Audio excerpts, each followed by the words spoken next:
भारत माता की कार्यक्रम में उपस्थित मध्य प्रदेश के राज्यपाल श्रीमान मंगूभाई पटेल, मुख्यमंत्री श्रीमान शिवराज सिंह चौहान, केंद्रीय कैबिनेट के मेरे सहयोगी श्री वीरेंद्र खटीक जी, ज्योतिरादित्य सिंधिया जी, प्रहलाद पटेल जी, मध्य प्रदेश सरकार के मंत्रीगण, सभी सांसद, अलग अलग स्थानों से पधारे सभी पूज्य संतगण और विशाल संख्या में आए हुए मेरे प्यारे भाइयों और बहनों,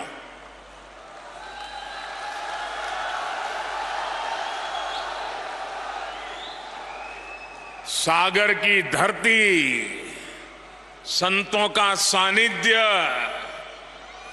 संत रविदास जी का आशीर्वाद और समाज के हर वर्ग से,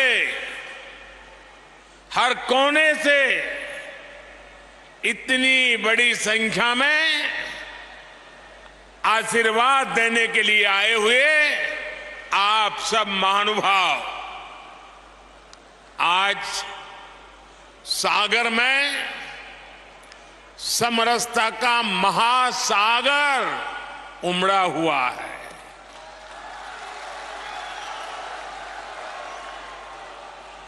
देश की इसी साझी संस्कृति को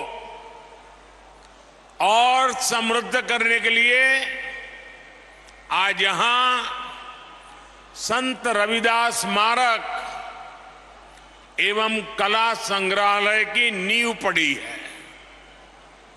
संतों की कृपा से कुछ देर पहले मुझे इस पवित्र स्मारक के भूमि पूजन का पुण्य अवसर मिला है और मैं काशी का सांसद हूं और इसलिए ये मेरे लिए दोहरी खुशी का अवसर है और पूज्य संत रविदास जी के आशीर्वाद से मैं विश्वास से कहता हूं कि आज मैंने शिलान्यास किया है, 1-1.5 साल के बाद मंदिर बन जाएगा तो लोकार्पण के लिए भी मैं जरूर आऊंगा। और संत रविदास जी मुझे यहां अगली बार आने का मौका देने ही वाले हैं। मुझे बनारस में संत रविदास जी की जन्मस्थली पर जाने का कई बार सौभाग्य मिला है और अब आज मैं यहां आप सबके सानिध्य में हूं। मैं आज सागर की इस धरती से संत शिरोमणि पूज्य रविदास जी के चरणों में नमन करता हूं, उन्हें प्रणाम करता हूं। भाइयों और बहनों, संत रविदास स्मारक एवं संग्रहालय में भव्यता भी होगी और दिव्यता भी होगी। ये दिव्यता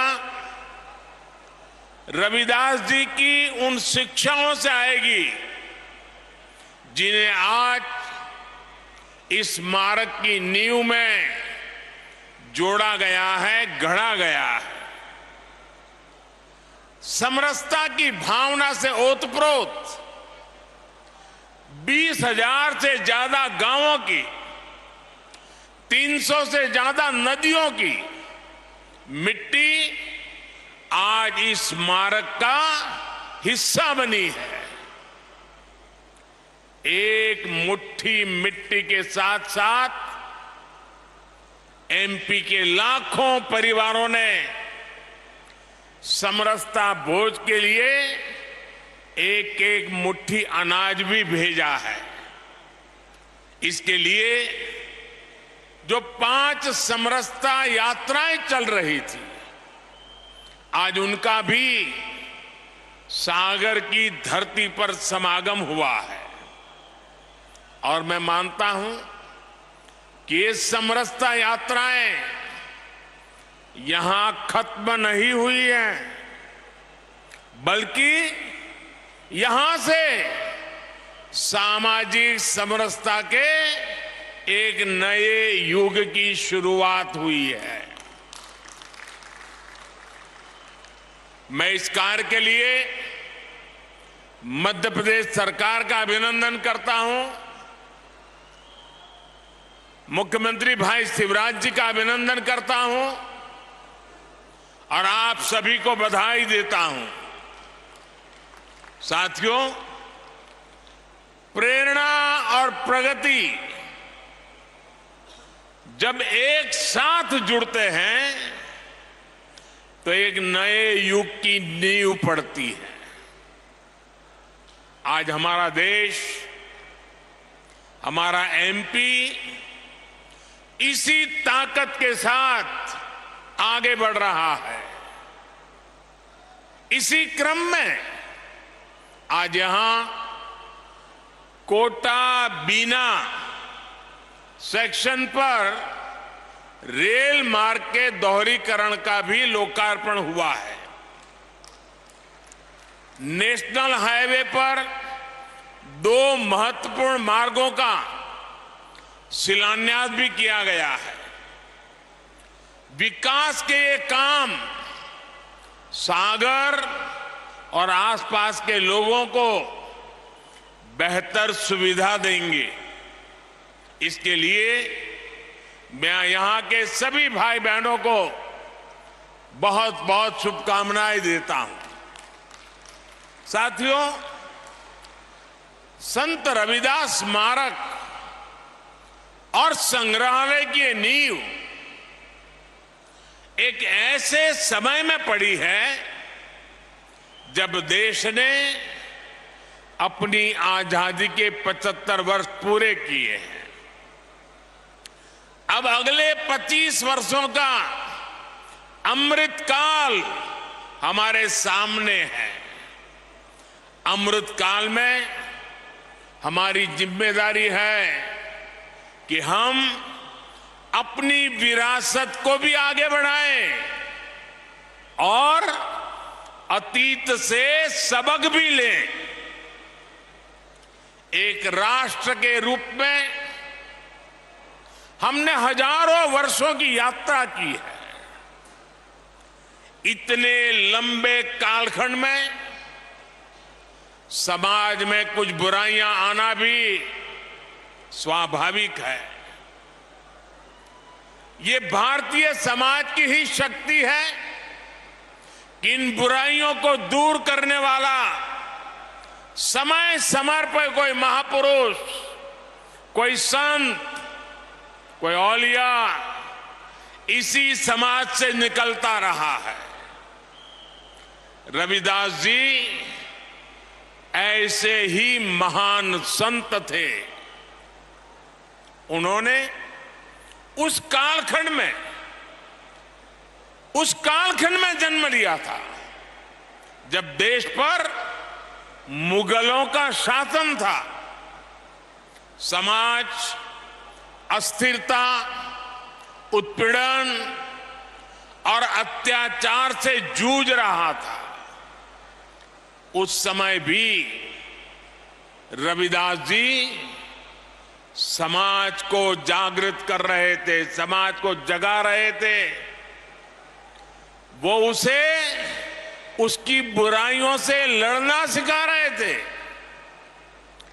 संत रविदास जी ने कहा था, जात पात के फेर मही, जात पात के फेर मही, उर्जी रही सब लोग, मनुष्यता को खात हुई, रैदास जात कर रोग।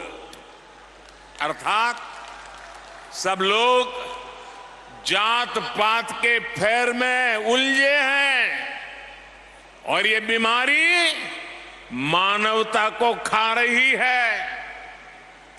वो एक तरफ सामाजिक कुरीतियों के खिलाफ बोल रहे थे, तो दूसरी तरफ देश की आत्मा को झकझोर रहे थे।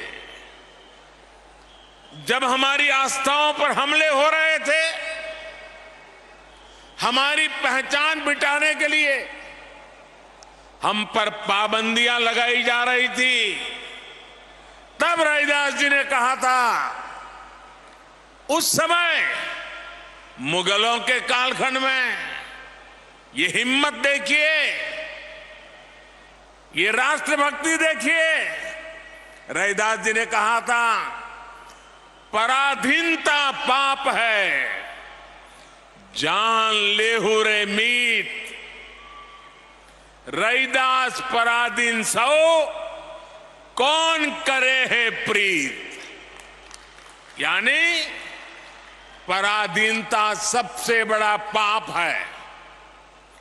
जो पराधीनता को स्वीकार कर लेता है, उसके खिलाफ जो लड़ता नहीं है, उससे कोई प्रेम नहीं करता। एक तरह से उन्होंने समाज को अत्याचार के खिलाफ लड़ने का हौसला दिया था। इसी भावना को लेकर छत्रपति वीर शिवाजी महाराज ने हिंदवी स्वराज की नींव रखी थी। यही भावना आजादी की लड़ाई में लाखों लाख स्वाधीनता सेनानियों के दिलों में थी, और इसी भावना को लेकर आज देश गुलामी की मानसिकता से मुक्ति के संकल्प पर आगे बढ़ रहा है। साथियों, रविदास जी ने अपने एक दोहे में कहा है, और अभी शिवराज जी ने उसका उल्लेख भी किया, ऐसा चाहूं राज में, ऐसा चाहूं राज में, जहां मिले सबन को अन्न, छोट बड़ों सब संबसे, रैदास रहे प्रसन्न। यानी समाज ऐसा होना चाहिए जिसमें कोई भी भूखा न रहे, छोटा बड़ा इससे ऊपर उठकर सब लोग मिलकर साथ रहे। आज आजादी के अमृत काल में हम देश को गरीबी और भूख से मुक्त करने के लिए प्रयास कर रहे हैं। आपने देखा है, कोरोना की इतनी बड़ी महामारी आई, पूरी दुनिया की व्यवस्थाएं चरमरा गई, ठप पड़ गई। भारत के गरीब तबके के लिए, दलित आदिवासी के लिए हर कोई आशंका जता रहा था। कहा जा रहा था कि 100 साल बाद इतनी बड़ी आपदा आई है, समाज का ये तबका कैसे रह पाएगा। लेकिन तब मैंने ये तय किया कि चाहे जो हो जाए, मैं मेरे गरीब भाई बहन को खाली पेट सोने नहीं दूंगा।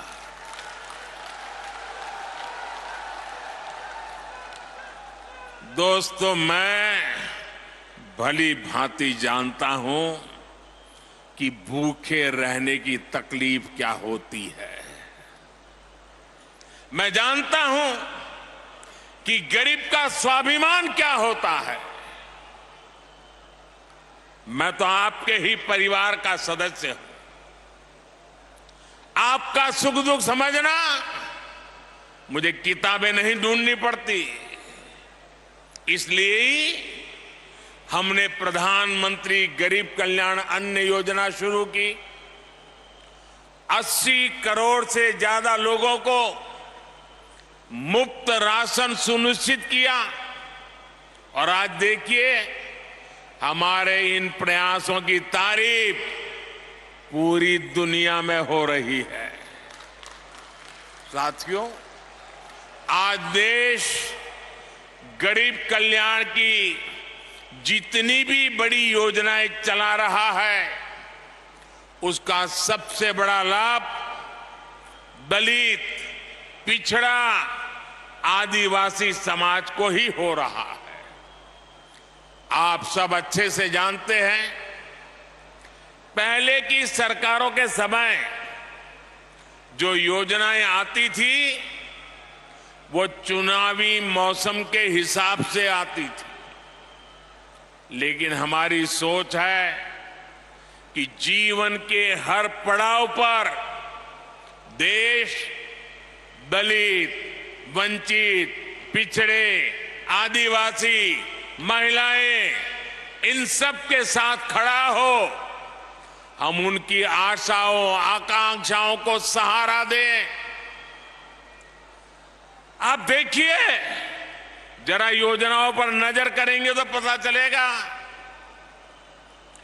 बच्चे के जन्म का समय होता है तो मातृ वंदना योजना के जरिए गर्भवती माता को 6,000 रुपये दिए जाते हैं ताकि मां बच्चा स्वस्थ रहे। आप भी जानते हैं कि जन्म के बाद बच्चों को बीमारियों का, संक्रामक रोगों का खतरा होता है। गरीबी के कारण दलित, आदिवासी बस्तियों में इनकी सबसे ज्यादा मार होती है। आज नवजात बच्चों की पूरी सुरक्षा के लिए मिशन इंद्रधनुष चलाया जा रहा है। बच्चों को सभी बीमारियों से बचने के लिए टीका लगे, ये चिंता सरकार करती है। मुझे संतोष है कि बीते वर्षों में 5.5 करोड़ से अधिक माताओं और बच्चों का टीकाकरण किया जा चुका है। साथियों, आज हम देश के 7 करोड़ भाई बहनों को सिकल सेल एनीमिया से मुक्ति के लिए अभियान चला रहे हैं। देश को 2025 तक टीबी मुक्त बनाने के लिए काम हो रहा है। कालाजार और दिमागी बुखार का प्रकोप धीरे धीरे कम हो रहा है। इन बीमारियों से सबसे ज्यादा दलित, वंचित, गरीब परिवार वही इसके शिकार होते थे। इसी तरह अगर इलाज की जरूरत होती है तो आयुष्मान योजना के जरिए अस्पतालों में मुफ्त इलाज की व्यवस्था की गई है। लोग कहते हैं मोदी कार्ड मिल गया है।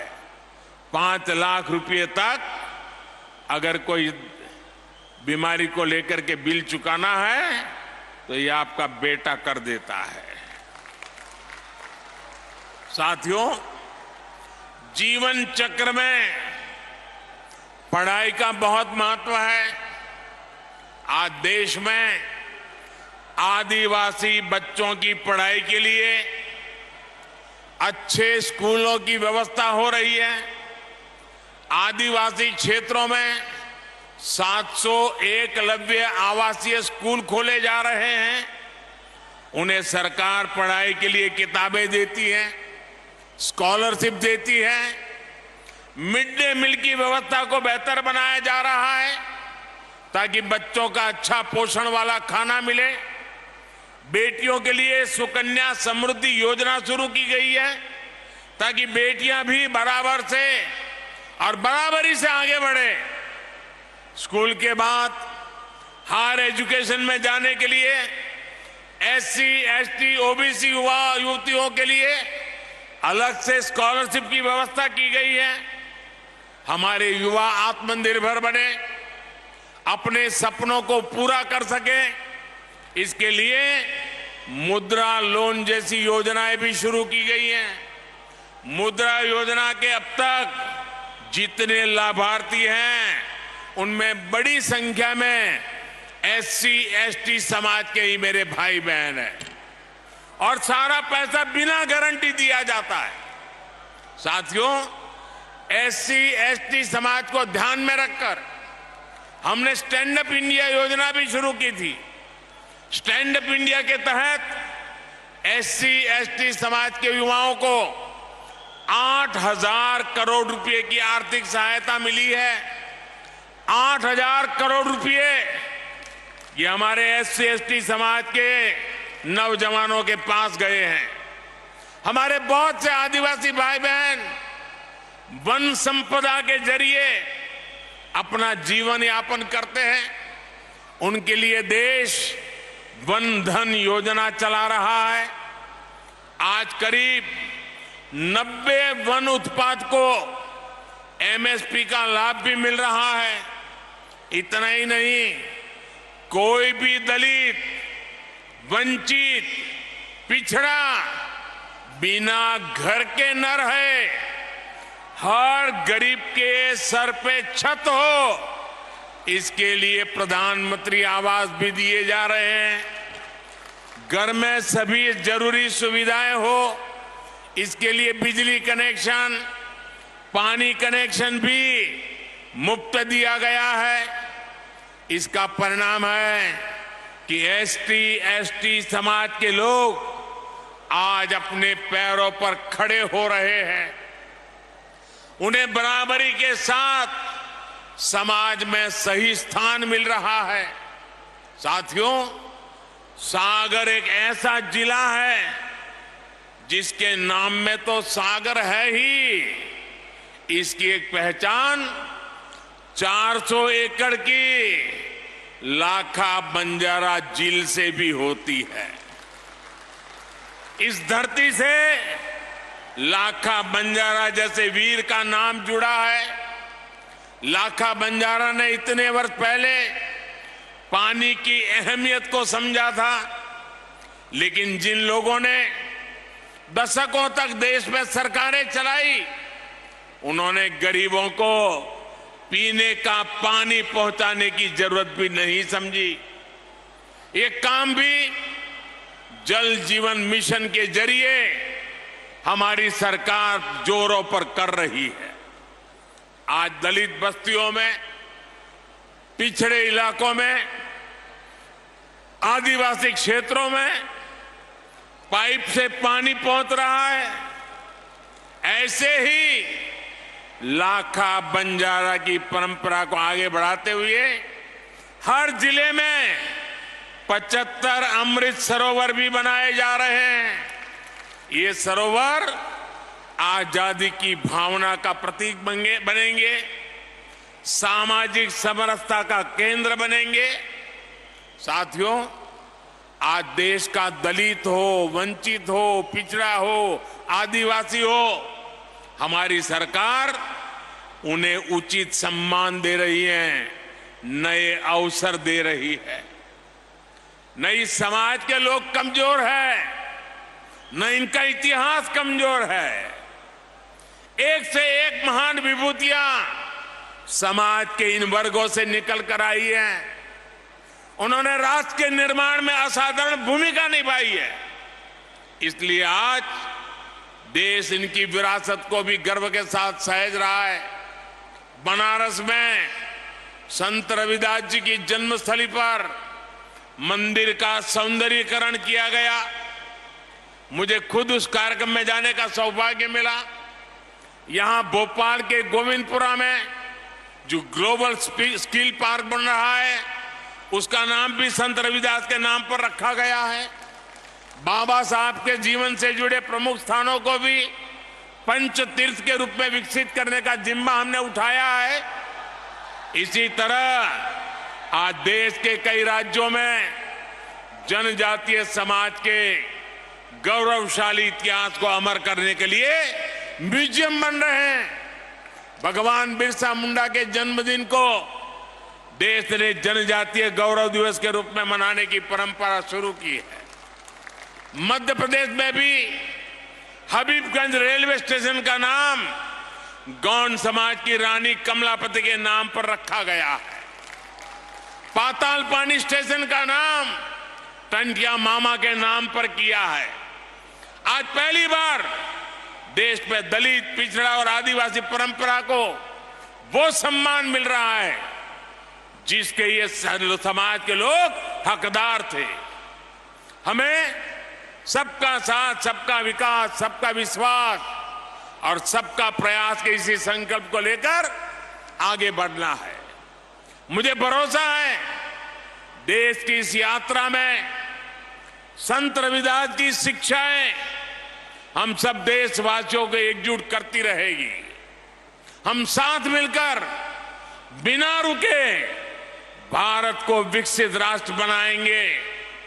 इसी भावना के साथ आप सभी को बहुत बहुत धन्यवाद, बहुत बहुत शुभकामनाएं।